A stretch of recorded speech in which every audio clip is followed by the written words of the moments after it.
अरे बिटिया आवा बैठा। आज पहली बार रहो अपन बाबूजी के सामने जुबान लड़वले हाँ, उ भी तोहरे खातिर। आखिर का जरूरत है ऐसा कपड़ा पहनला के, जवन पहनला के बादो बार बार तोपे के पड़े। ऐसे लुगा पहनल जाला। आंटी आप मुझे साड़ी पहनना सिखाएंगी? हाँ का मतलब लुगा पहनना सिखाएंगी? हाँ, हाँ।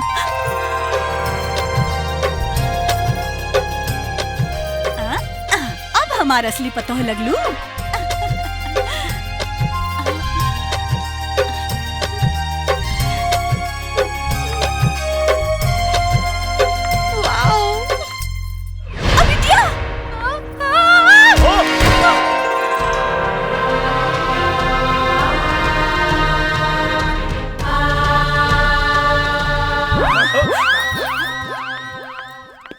देखनी?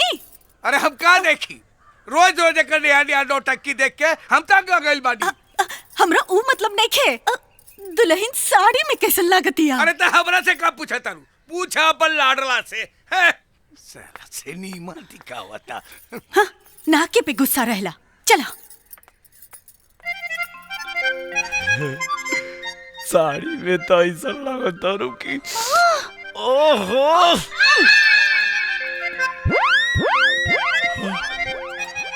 मन तो करा था कि कोरा में भर के कोरा हो जाए। क्या है? कुछ ना, साला भी आके बादो बाण के बाणे रह गए। बाण? ए पप्पू पप्पू, तुम्हारे चाचा कहाँ गए? नाच देखे।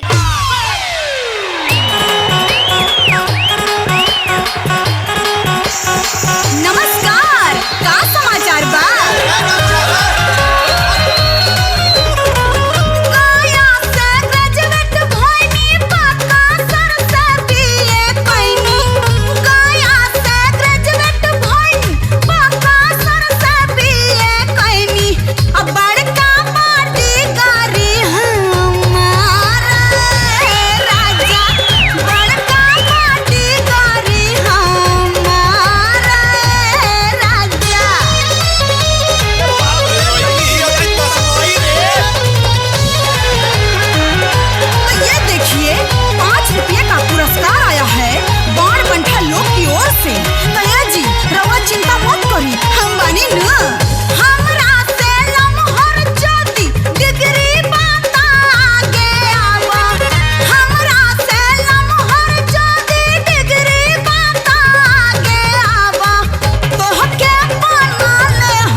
सर से वो धीरे धीरे पागल हुआ रे मैं धीरे धीरे। तेरी चुनरिया दिल ले गई।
लहंगा में ब्लूटूथ है।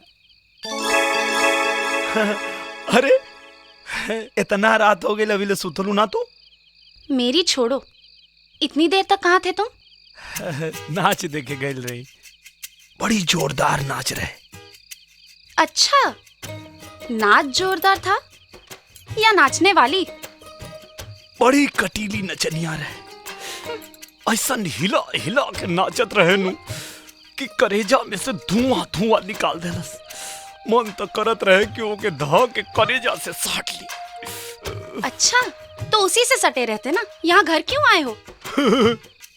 अब आदमी कितनो बहरे मुंह मार ले, घूम फिर के घर ही नु आवेला। हम नाच देखे गई रहनी तो बुरा मान गेलू है? मैं क्यों बुरा मानूंगी? मैं होती कौन हूँ बुरा मानने वाली? हाँ, वह तो हमू सोचता नहीं। तू क्या हो हमार? अब चुपचाप सो जाओ। अरे कैसे सोच जाए? वो सूते दे तब ना, ओकर चेहरा दिमाग में ऐसा चढ़ गइल बा, लागत आज उस सपना में भी आई।